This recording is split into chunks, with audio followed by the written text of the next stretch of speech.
합니다. 4000년.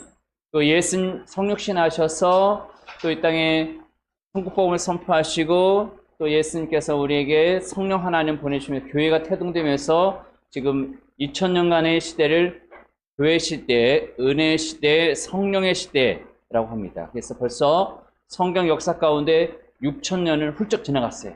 근데 성경에서는 인류의 연단을 7000년으로 정했습니다. 7000년. 그래서 하나님께 천주 창조도 천재 창조 첫째 날, 둘째 날, 셋째 날, 넷째 날, 다섯째 날, 여섯째 날 창조하시고 일곱째 날 우리에게 복을 마음껏 부어주시기 위해서 안식일을 지정하셨죠. 그래서 6일간은 노동하고 일곱 번째는 안식일을 거룩히 지키라. 그래서 하나님께서는 하나님께 속해 있는 백성들에게 언약을 하면서 선민으로서 너희가 이것을 지켜 행하면 머리가 될 것이고 이것을 지켜 행하지 않으면 꼬리가 될 것이다. 그래서 신명기 28장에 이스라엘 백성들과의 언약을 합니다. 여러 가지 너희들이 이런 일들을 지키면 뛰어난 민족이 될 것이지만 하나님을 거절하고 이방신을 쫓고 세상 문화를 답습하면 너희들은 조롱꼬리가 될 것이다. 근데 성경 역사 가운데 정말 이스라엘 민족이 신정 정치로 딱 섰을 때 다윗 통치 시대에는 하나님께서 다윗 통치 시대를 붙잡아 주니까 패권 국가가 되어서 주변 국가들이 조공을 하게 됩니다.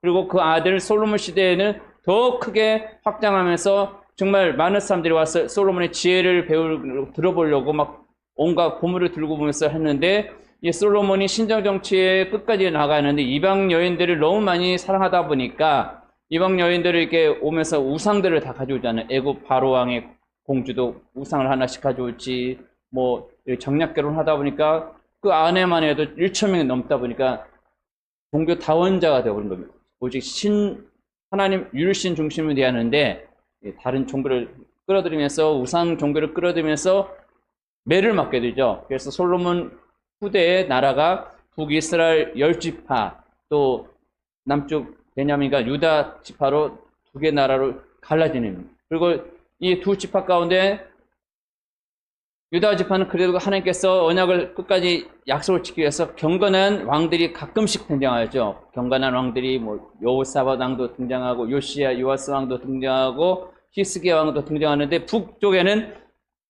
하나님을 대적하는 왕들이 막 대표적인 왕이 아합 왕이 등장하고 그러다가 북이스라엘 북아수르를 통해서 BC 722년도에 멸망을 당합니다. 사내를 통해서 북이스라엘 멸망을 당하죠. 이 남유다도 예루살렘 성전에 또 법궤가 있고 여러 가지 많은 것들이 있었지만 종교 행위만 따르고 하나님 중심으로 살지 않았기 때문에 그들도 매를 받습니다. 그래서 BC 586년에 바벨론을 통해서 유다가 멸망을 당합니다.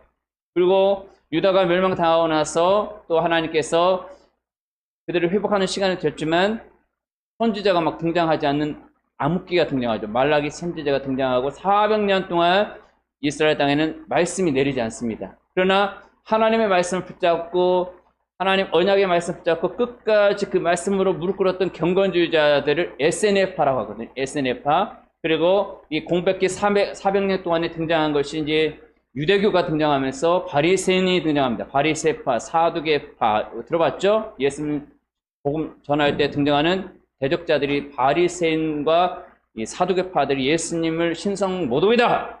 하나님 아들이라고 감히 인간이 하면서 막 대적하면서 예수님을 넘어뜨리려고 했던 세력들이 이 종교 지도자들입니다. 그러나 SNF파는 하나님의 약속의 말씀 붙잡고 끝까지 우리에게 약속한 여자 후손 메시아를 보낸다는 약속 붙잡고 기도했던 사람이 바로 성전에서 기도했던 안나 여선지자나 또 시므온 같은 사람들은 그 시대를 기다리면서 어린 아기를 안으면서 종을 편안하게 이제 놓아주시는군요. 드디어 메시아를 만났습니다 하면서 고백을 합니다. 시므온은. 그리고 세례 요한 같은 경우는 하가랴의 아들로 태어났지만 제사장 가문의 반열을 따라서 제사장의 직무를 배워야 하는데 광야로 나가서 SNF파들과 함께 공동체 생활합니다. 공동체. SNF파에서는 어떤 공동체 생활을 하냐면 쿰란, 사해에 가면 쿰란 거기에 사본이 발견된 곳들이 있거든요. 항아리에 이렇게 성경 두루마리를 돌돌 말아서 온 것을 양치기가 뭐 돌을 던지다 보면 땡그랑 손에서 찾아간 것이 동굴에서 성경 이사야가 기록된 성경을 발견하는데 그 SNF파들이 바로 공동체 생활을 했는데 그 SNF파 가운데 세례 요한이 가서 광야에서 훈련하면서 그가 이제 하나님의 시간 하나님께서 허락된 시간, 광야에 외치는 자의 외칠 시간 되었을 때 이제 나가서 외칩니다. 그래서 광야에서 외치죠. 약대 털옷을 입고 메뚜기와 석탄을 먹으면서 이 외치니까 사람들이 돌아옵니다. 근데 기득권 세력들은 저 사람이 메시아인가? 간보기 시작하죠. 한번 가서 사람 보내면서 너가 정말 메시아냐? 나는 아니다. 나는 그분의 신을 끈도 묶을 수 없는 그는 자격 없는 사람이다 하면서 회개하라. 천국이 가까이 왔느니라 하면서 예수님 등장하기 6개월 동안 광야에 외치는 자로 세요한이 등장하죠. 세례요한이 예수님이 등장할 때 AD 27년도 예수님께서 BC 4년에 출생했다면 AD 27년경에 요단강에서 침례 요한을 위해서 침례를 받습니다. 예수님께서 침례 받을 때 요단강에서 침례 받는 순간 하늘이 열리고 하늘에서 비둘기 형상 성령 하나님이 임하시고 하늘에서 음성이 들리죠. 이는 내 사랑하는 아들이요 내 기뻐하는 자다. 우리가 사복음서에 보면 마태복음이나 예수님 침례 받을 때 세례 받을 때 그 증거를 막 등장하고 있습니다. 그래서 우리가 사복음서를 읽다 보면 마태복음에서는 예수님께서 유다 지파가 사자 형상으로 나타나거든요. 사자는 동물의 왕인데 예수님은 유다의 자손으로 오셨기 때문에 예수님께서 유대인의 왕으로 태어나신 이가 어디 있느냐 동방박사 등장하면서 이게 헤로당을 찾아왔던 막 도시가 소동을 합니다. 근데 예수님께서는 유대인의 왕으로 나셨고 또 동방박사들을 경배하고 또 목자들이 양을 치다가 천사들의 소식을 듣고 달려와서 그 마리아에게 또 요셉에게 이런 소식을 들었다면서 어린 아기한테 경배하고 돌아가는 모습이 나오죠. 예수님께서는 십자가에 달리는 순간에도 빌라도가 그 죄패의 유대인의 왕 나사렛 예수라고 딱 하니까 종교 지도자들은 그걸 때려라. 유대인 왕이 아니다. 자칭 유대인 왕이라 해라. 놔둬라. 그래서 예수님 정말 유대인의 왕으로 나셨고 유대인의 왕으로서 끝까지 모든 것을 공포합니다. 그래서 마태복음은 유다인들을 향한 기록된 말씀이 바로 마태복음이에요. 마가복음 같은 거는 이제 간결하면서 빨리 진행되죠. 그 예수님께서 섬기러 오신 종의 모습으로 등장하면서 여러 가지 사건이 막 빨리빨리 진행됩니다. 그래서 이 섬기는 모습에서 종의 모습, 소의 모습으로 등장하죠. 소는 끝까지 주인을 위해서 헌신하고 죽을 때 모든 것을 다 내어 죽고 죽기 때문에 예수님께서 인자가 온 것은 이제 섬기를 받으러 온 것이 아니라 섬기려고 모든 사람 대성물을 주기 위해서 왔다 하면서 마가복음에서는 유대인과 이방인을 향하여 메시지가 선포된 것이 마가복음이에요. 그렇다면 루가복음은 유대인 대상이 아니라 데오빌료라는 사람이 등장하면서 이제 누가가 사도행전과 루가복음에서는 이방인 데오빌료를 향해서 서신을 쓰면서 말씀이 선포되는데 이거는 이방인 교회들을 향해서 선포되는 말씀입니다. 요한복음 같은 경우는 이제 인간의 영역이 아닌 신성 영역에 등장하는 거예요. 예수님 간 곳곳마다 기적과 이적이 막 나타나고 창세 이후로 없었던 사건들이 발생합니다. 예수님이 가면 눈 본 자가 눈 뜨고 죽은 자가 살아나고 막 많은 사건들이 요한복음에 전개되면서 예수님은 하나님이시다. 신성 영역을 소개합니다. 그래서 네 가지 생물 가운데 에스겔 환상에서나 요한계시록에서 네 가지 생물이 등장할 때 제일 먼저 등장해 사자의 형상이 제일 먼저 등장합니다. 사자, 그다음에 소의 형상, 그리고 사람의 모습, 새의 모습 네 가지 생물이 등장하면서 하늘 보좌가 열리면서 에스겔의 환상을 보게 됐죠. 그게 바로 예수님께서 이 땅에서 사역하게 될 사역 부분들을 소개한 것이 이제 사복음서에 예수님께서 유대인의 왕으로 오신 사자 지파의 유대인의 왕으로 오셨기 때문에 이제 사자 모습으로 또 섬기는 종의 모습, 소의 모습으로 또 인자 사람으로 모셨기 때문에 참 사람이신 예수님을 소개하고 있고 또 인간 영역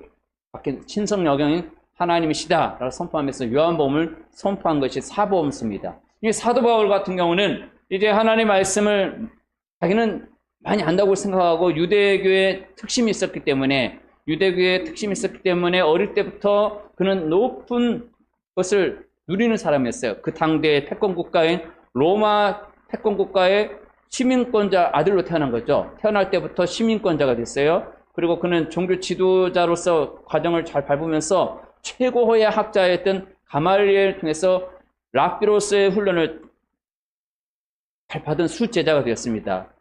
오늘날 하버드 총장급 학문을 배운 거죠. 또 그는 바리새인 중에 바리새인이다 하면서 어릴 때부터 많은 것을 말씀을 받았기 때문에 기본적으로 모세오경을 달달 외웁니다. 모세오경의 여러 가지 유대인들이 알아야 할 것들을 코 하나 안 틀리고 다 외울 정도로 그런 걸 많이 배웠고, 또 그 바리새인들이 요구하는 뭐 금식이나 뭐 어떤 선행들 철저히 지켰기 때문에 자기는 하나님 보실 때 떳떳한 사람이었고 당당하다고 느꼈는데, 어느 날 등장한 예수 믿는 자들이 막 주변에서 출몰하니까 이거는 이단 종교가 등장했기 때문에 이건 없애버려 생각하고서 자기 마음대로 하나님을 향한 특심이 있었지만 눈이 가려진 특심이었기 때문에 그가 막 본격적으로 기독교인들을 핍박합니다. 그때가 핍박 시기가 언제냐면 이제 산헤드린 공회에서 결정을 내리죠. 예수 믿는 자들을 잡아 죽여야 한다. 결정할 때 이제 스테반이 복음을 힘있게 선포합니다. 우리가 사도행전 7장, 8장에 보면 스테반은 설교 막 등장하고 있죠. 스테반이 설교를 열심히 할 때 그들이 막 일을 갑니다. 너무나도 자기들의 전곡을 톡톡 찌르면서 하나님의 말씀은 정말 틀림없이 정확하게 조준하면서 선포하니까 스테반을 향해서 막 일을 다들 가죠. 이게 스테반이 모세에 대하여, 뭐 여러 가지 아브라함에 대하여 막 사도행전 7장, 8장 쭉 나열하면서 선포하니까 그들이 막 죽이로 결혼하고 죽이라고 하죠. 결정할 때 사울이라는 청년이 주동자가 됩니다. 청년 사울이 주동자가 되어서 사람들이 옷을 딱 자기 모으고 저 사람 죽여버려라! 예, 스테파노스로 했죠. 스테파노스는 멸류관이라는 이름의 뜻을 가지고 있어요. 멸류관. 스테반이 그 뜻이 멸류관이거든요. 그가 기독교인으로서 최초의 순교자가 됩니다. 초대교회 시절 최초의 순교자 스테반이 AD 34년 예수님께서 이제 승천하시고 성령 하나님 이 땅에 오셔서 교회가 태동되어서 이제 막 본격적으로 초대교회가 막 확장하는 시기에 핍박이 가해지면서 막 여기저기로 안디오로 가고 여러 막 사람들이 다니면서 전도자가 막 등장하죠. 빌립이 사마리아 성 가서 막 전도하는 과정이 막 등장하는데, 이제 사울이라는 청년이 다메섹까지 가서 이 예수 믿는 자들 잡아오려고 대제사장에게 공문을 얻어서 다메섹 도상으로 가다가 낮 정오 12시에 아주 뜨거운 땡볕이죠. 중동 지역은 정말 뜨겁습니다. 우리가 뭐 2018년도 여름에 한 38도까지 올라가니까 막 머리가 뜨끈뜨끈했잖아요. 한반도 열돔에 갇혀가지고 막 열대야에다가 더웠는데 중동은 더 뜨거운 지역입니다. 그 뜨거운 지역이 낮 정오에 그들이 광야에 가고 있을 때 예수님이 오신 거죠. 예수님께서 이제 사울을 딱 만나면서 사울아 내가 어찌하여 나를 핍박하느냐 하면서 사울이 처음으로 예수님을 인격적으로 만나는 과정이 그 꼬꾸라지는 장면이에요. 사울은 지금까지 너무나 잘 나갔던 사람이에요. 엘리트 중 엘리트. 뭐 사람들 볼 때 자기는 늘 격려를 받는 인사받는 입장이었죠. 목에 딱 굳어가 기불스한 상태에서 자기는 하나님 앞에 의가 투철한 사람이기 때문에 전혀 부족함이 없다 생각하고 예수 믿는 자들을 죽이려고 결정하고 이제 다메섹으로 가다가 예수님이 오셔서 친히 만나니까 이 덤프 트럭이 한 200km 달리다가 사람을 딱 치면 사람이 어떻게 되나요? 그냥 날아가 버렸죠.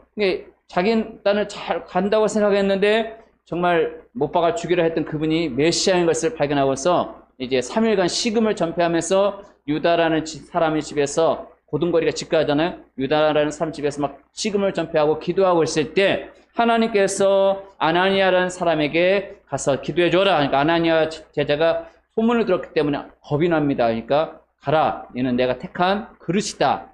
성경에서는 사람을 그릇으로 비유 많이 하고 있잖아요. 이게 어떤 집에는 그릇이 있는데 금그릇, 은그릇 여러 다양한 그릇이 있는데 그 속을 깨끗이 소지한 것을 주인이 쓴다. 또 성경에서는 하나님을 토기장에 비유하면서 토기장이가 다양한 그릇을 만들 권한이 없겠느냐. 또 예수님께서는 철저한 권세를 가지고 오신다. 그래서 철저한 권세는 쇠 몽둥이로 이 질그릇을 그냥 딱 깨면 질그릇이 그냥 깨지게 되어 있어요. 철저한 권세로 온다. 시편 2편에 기록됐죠. 예수님께서는 그런 능력 있는 분인 것을 이제 아나니아가 듣고서 가서 기도해 주니까 사울의 비늘 같은 것이 벗겨지지만 눈이 완전 치료가 아니라 평생 동안에 이 바울 사도는 눈에 질병을 가지고 복음을 전합니다. 그리고 복음을 전하면서 그가 체력적인 고갈이 왔을 때 나타나는 증세가 간질 증세가 나타나요. 간질 증세 나타나는 걸 우리가 주변 보면 막 혀를 물거나 거품 불고 막 몸을 비틀고 막 눈동자가 흰게 나타나고 그게 나타나잖아요. 이게 사도 바울이 복음 전할 때는 막 귀신이 떠나가고 또 막 기적이 막 행해지고 손수건만 갖다 줘도 막 놀라운 기적이 나타났는데 본인은 너무나 이런 몸에 연약함이 나타나니까 하나님께 요청하잖아요. 하나님 제발 나에게서 사단의 가시 좀 빼주시면 안 되겠습니까? 하고 요청하니까 바울아 내가 연약할 때 하나님 의지하기 때문에 하다. 왜냐하면 그 가시를 빼내버리면 너는 지금까지 모든 과정 가운데 너무 으뜸으로 살았고 최고의 것을 누렸기 때문에 교만이 목이 곧으면 똑 부러지게 되어 있거든요. 이게 교만이라는 것은 마귀가 주는 기름이거든요. 사단이 주는 3종 세트가 교만입니다. 교만, 음란, 이런 것들이 다 그 기름인데 하나님이 주시는 기름은 성령이거든요. 그래서 우리는 하나님께 속해 있는 백성들은 성령을 구해야 돼요. 우리가 이 시대는 성령의 시대이기 때문에 기름이 바닥나기 전에 매 순간 우리는 성령 충만함을 구하라라고 말씀하고 있습니다. 그래서 우리가 성령 충만함을 잘 구하고 예복을 잘 갖춰 있어야 하는데, 예복이라는 것은 예수님이 흘리셨던 보혈의 옷을 입는 거예요. 예수님의 시신을 감쌌던 세마포에 피가 흠뻑 묻었거든요. 왜? 예수님 채찍 맞을 때 이미 살이 다 떨어져 나가면서 온 곳에 막 피가 터져 나왔고, 또 손과 발에 못이 박히면서 피가 흘러나왔고, 옆구리 창 찔리면서 심장 관통 창을 뺄 때 물과 피가 쏟으면서 온갖 몸에서 피가 흘러나왔던 그 몸을 감쌌던 천의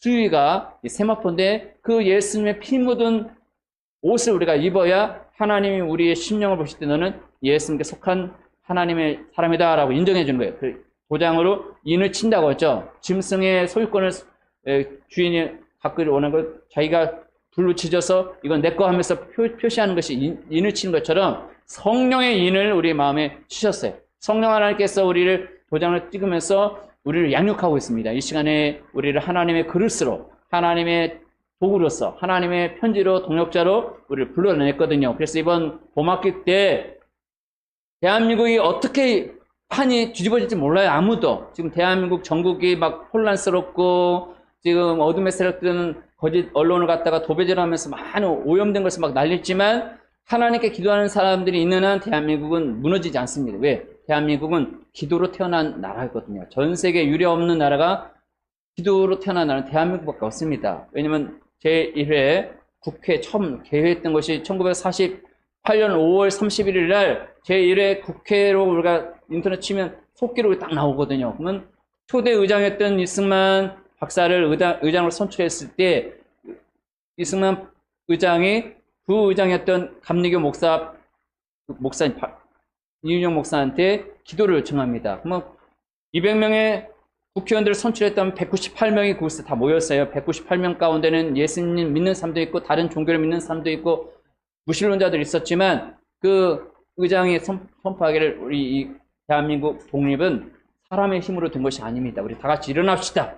그리고 부의장이었던 이윤영 목사한테 기도를 요청하고, 이윤영 목사는 하나님 앞에 소원 기도를 해버린 거예요. 건국 아버지들과 함께 하나님께 소원 기도를 어떻게 하냐면, 하나님, 대한민국 민생 안전을 이렇게 평화롭게 해주면 북한 복음통을 이루어가지고 복음통을 이루어서 전 세계 열방에 복음 전하는 국가가 되길 원합니다 하면서 건국의 아버지들이 하나님께 소원하면서 태어난 나라가 전 세계에 유례가 없는 나라가 바로 대한민국이에요. 그러니까 대한민국 기도 안 하면 망하는 나라입니다. 그래서 하나님께 속해 있는 자들은 하나님께 손을 빌고 기도해야 돼요. 1994년도 7월 달에 김일성이 죽기 전에, 김일성이가 1994년도 죽었죠. 그때 7월 8일인가 죽었는데, 김일성이가 죽기 전에 대한민국한테 공포했어요. 북한의 핵을 터뜨려 버리겠다. 원자 폭탄을 터뜨리겠다. 하면서 막 공포를 하면서 막 북한을 서울을 불바다시키겠다면서 하니까, 하나님께서 어떤 경건한 한 성직자, 대천도 신부라고 아시나요? 그분한테 어떤 말씀을 주셨나 봐요. 그분이 이제 기독신문이라고 곳에 이런 것을 하나님께서 메시지를 주었다. 우리 하나님 앞에 회개한다. 그래서 여의도 광장에 사람들이 몇십만 명이 모여서 하나님께 손들고 막 회개기도 합니다. 대한민국 살려달라고. 김일성 그때는 살아있는 상태였거든요. 기도하고 난 얼마 후에 김일성이가 죽어버렸어요. 그때 막 전쟁 난다고 난리 났죠. 김일성 죽고 나니까 막, 제가 그때 막 군대를 6년간 근무하고 제대하던 시기였기 때문에 알고 있습니다. 제가 그때 5월 31일 날 중사 전역하고 7월 달에 이제 김일성이 죽었거든요.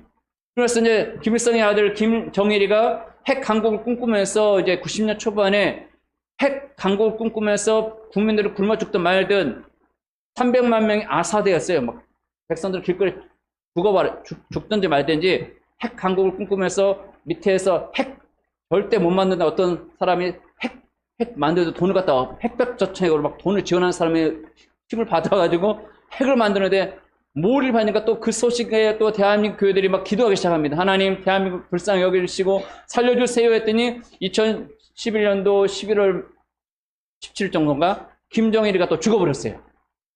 김정일이 딱 죽고 나니까 그 아들 김정은이는 이제 햇병아리 30 정도 되는 어린 아이가 이제 딱 등장해서 북한 체제가 흔들흔들한 상황에서 북한 보험통일을 쓰는 가장 기회가 있었는데 왜 저 김정은이가 지금까지 살아있을까요?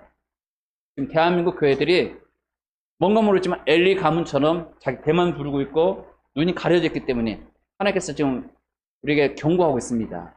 김정은은 키도 크지도 않은데 지금 체중이 180kg가 나간대요. 180kg. 키도 크진 않는데 체중이 180kg다 보니까 옷이 막 단추가 팅 하고 튕겨나갈 정도로 이게 몸에 모든 질병에 끌어안고 걸어다니는 시신이거든요.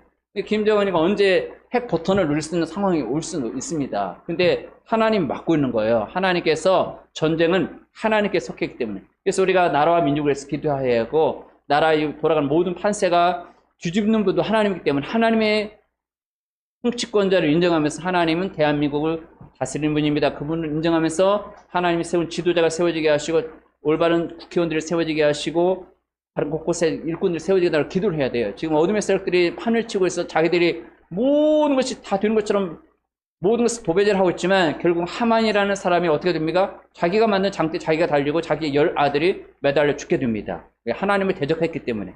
우리가 나라와 민족을 위해서 기도하면 하나님 분명히 기도하는 사람들이 일해요. 예전에는 정말 나라와 민족을 위해서 많은 분들이 산에 가서 막 기도를 많이 했거든요. 산기도, 구국기도 해가지고 막 금요일날 철야 기도하면서 삼각산 올라가서 막 기도도 하고 막 곳곳에 막 기도를 했는데 지금 교회들마다 철야 기도는 안 하고 심야 기도를 이렇게 마치잖아요. 심야 기도.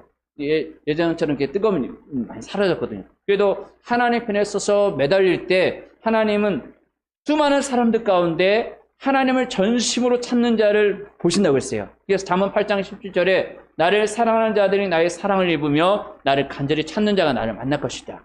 또 역대상 보면 전심으로 여호와를 찾는 일을 하나님께 살펴보신다고 했고 하나님께 구하는 자, 찾는 자, 두드리는 자에게는 성령을 부어주신다 약속했습니다. 이 골로새서를 보면은 골로새서에 서론 부분에 이런 말씀이 있어요. 성경에는 각각 전달되는 대상이 다르다. 어떤 것은 유대인만 알아듣도록 기록된 부분이 있고 어떤 부분은 이방인만 알아듣도록 기록된 부분이 있고 어떤 부분은 남편에게 어떤 부분은 아내에게 또 어떤 부분은 뭐 각각 다른 부분을 이렇게 주신 말씀이 있기 때문에 성경을 읽을 때 인간 일성으로 읽으면 안 되고 성령 하나님의 조명하심에 따라서 기도하면서 읽어야 그 말씀이 전달됩니다. 그래서 우리 심령판에 하나님의 말씀을 잘 새겨져서 옳게 이 말씀을 먹어야 내게 맡겨준 주일학교 어린이들, 주일학교뿐만 아니라 새술판에 찾아온 아이들, 때로는 내 골육들, 구역원들, 속회 구성원들 우리가 만나면서 그들에게 복음을 전달하는 통로가 될 수 있습니다.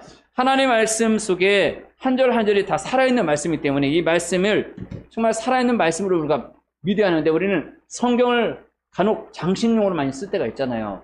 책꽂이에 그냥 쭉 종류별 성경 꽂아놓는 분도 있고 어떤 분들은 또 차에다 그냥 장식용 놓는 분도 있고 어떤 분은 잠자기 전에 그냥 비고 자는 분도 있고 어떤 분들은 사람이 임종하고 죽을 때 관에다가 또 성경을 갖다 얹어주는 분이 있어요. 그게 다 미신이거든요.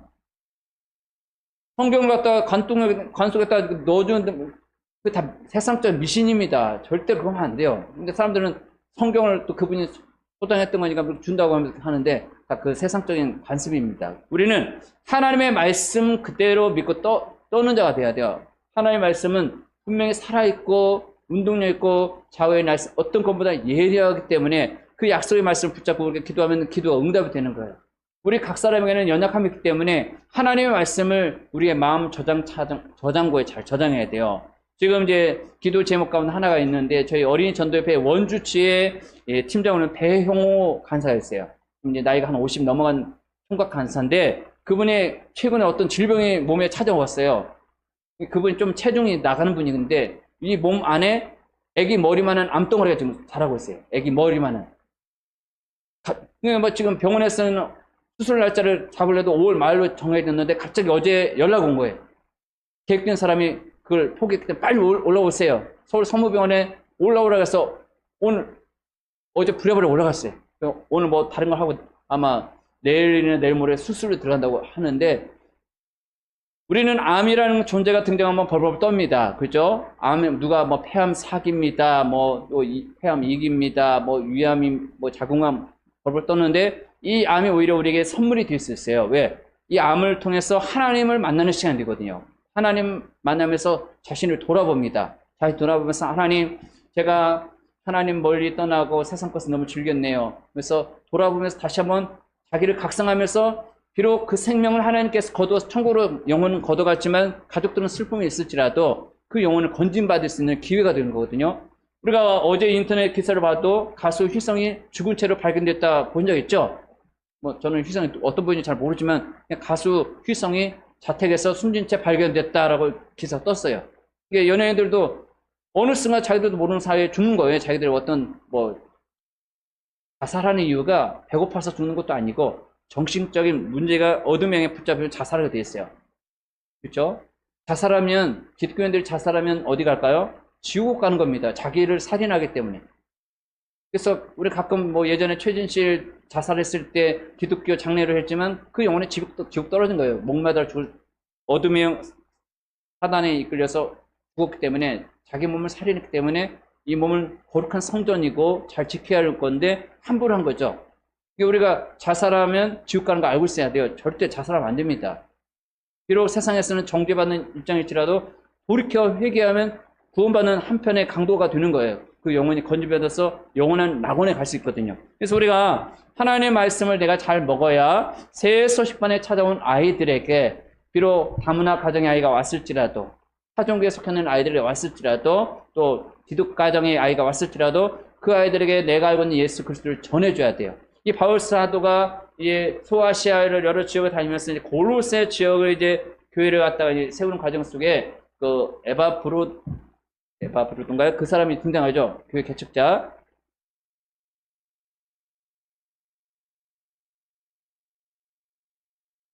교회를 세울 때는 많은 어려움이 있잖아요. 개척할 때 막 눈물의 기도가 있어야 합니다. 또 여러 동력자를 필요합니다. 이게 저도 군대에서 정말 하나님께서 어떤 은혜를 막 주셔가지고 군함을 타고 있다가 이제 군함에서 다른 군함에 있는 사람들을 만나게 됐어요. 뭐 사관학교 생들 출신들, 이제 중위에서 대위를 진급을 앞둔 사람들, 또 기무사 간첩 잡는 총 휴대하고 다니는 기무사도 만나게 되고 하면서 군대에서 뜻있는 사람들이 모아서 군복을 벗고 청주를 알지도 못하면서 청주에 와서 교회를 개척했습니다. 청주에 와서 군에서 하나님 주신 모든 물질을 그냥 하나님께 다 드려버렸어요. 저희 집에서 난리 났죠. 집 한 채 값을 그냥 다 드려버렸기 때문에 6년 동안 번 모든 소득을 부모님 몰래, 부모님 허락도 안 받고 그냥 젊은 열정으로 교회 개척한다고 그때 뜻을 모았던 청년들이 그냥 투자해버렸어요. 교회를 개척했어요. 그 개척하면서 뜻을 모았던 분들이 교회를 시작하면서 또 이렇게 여러 가지 하나님께서 훈련 과정 속에서 사람이 또 이제 흩어지게 되더라고요. 그런 가운데서 이제 그때 7명 가운데 5명이 총시 신대원을 다 같이 올라갔어요. 총시 신대원에 좀 목회하고, 이제 지금 각각 유치해서 단독 목회하고 있는데, 저만 이제 어린이 전도협회 사역자로 헌신되어서 이 사역을 하고 있는데, 하나님의 훈련 과정 속에 그때, 여러 가지 비싼 등록금 치르면서 하는 훈련이 있더라고요. 하나님 바라보게 하는 훈련. 이 충주라는 지역도 개척할 때 IMF가 97년도에 터지고 나서 정말 98년도 저희가 이쪽으로 올 때 이제 결혼하고서 이제 첫 아이가 태어나고 사역하던 제가 교회 섬기는 교회는 제가 무임으로 전도사로 봉사했기 때문에 개척했던 교회에 이제 거기서 이제 살이 없이 교회 섬겼기 때문에 강림에 가서 청주주의 간사로서 이제 사역을 하다가 아기를 낳으면서 사역을 딱 멈추니까 물질이 들어오는 통로가 다 막혀버리는 상태에서 10개월간 훈련을 시키더라고요. 하나님 바라보는 훈련. 그때가 막 IMF 막 터질 때였어요. 우리나라에 외환위기 오면서 10개월간 훈련시키면서 하나님 바라보는 훈련시키면서 하나님 전혀 연고가 없는 이 충주에 보낸 거예요. 충주에. 충주 오자마자 또 경매 당하는 집인지도 모르고 덜커니 얻어가지고 거기서 사역을 진행했다가 경매가 진행되면서 1차 경매 진행되고 2차 경매 진행되고 최종 판정 3차 때 어떻게 쪽지가 날아왔는데 저는 이제 소액이라 주민센터에서 확정일자 도장 찍어놓은 거고 안전하다고 해서 내밀었더니 전세권 설정 안 됐으면 아무 효력이 없습니다 하면서 그냥 어려움을 겪게 됐어요. 그런 가운데서 하나님께서 서민아파트 가는 길을 열어준 거예요. 연수주공 2단지 11평. 그곳에 이제 어린아이들을 만나게끔 9년 동안 하셨습니다. 우리는 알 수 없지만 하나님께서 우리의 발걸음 인도해 나가는 거예요. 하나님께서 저희를 또 충주에서 한 11년 있게 하다가 진주 가서 5년 있게 하다가 다시 충주에 온 지 벌써 또 11년이 됐어요. 11년 시간이 훌쩍 지났습니다. 진주에서 5년 하고 이제 벌써 11년 됐거든요. 그래서 모든 과정은 하나님이 훈련 코스에 있기 때문에 그냥 믿음으로 감사를 해야 돼요. 내 물질적인 어려움이 와도 하나님 감사합니다. 질병이 찾아와도 하나님 감사합니다. 자녀들이 나를 속여도 하나님 감사합니다. 남편이 나를 속여도 감사합니다. 감사할 때 하나님이 길을 열어줘요. 근데 우리가 세상 사람들처럼 땅에 오는 속한 언어, 불평, 원망, 화를 내거나 짜증내면 사탄이 막 옆에서 박수칩니다. 그러면 그렇지. 네가 그러면 동조해야 하면서 박수칩니다. 그러나 그런 가운데서도 욥처럼 입술로 범죄하지 않으면 하나님께서 그를 정말 뛰어난 그릇으로 만듭니다. 기도하겠습니다. 하나님 감사합니다. 2025년도 봄 학기를 허락하시고 또 교사들과 함께 새 수업반을 준비케 하시니 감사합니다. 우리 저녁반에 오신 모든 교사들 가정과 교회와 삶과 영역 속에서 성령님의 열매가 가득 맺게 하시고 우리 삶 가운데 빛의 열매, 또 의의 열매, 선한 열매, 회개의 열매가 잘 맺게 하시고 항상 깨어있는 그리스도인이 되게 하여 주옵소서. 예수님의 이름으로 기도합니다. 아멘. 한 5분 정도 쉬시면서 간식을 드리겠습니다. 떡은 저희 집에 이제 첫째 자녀가 결혼하면서 너무 감사해서 떡을 준비했습니다.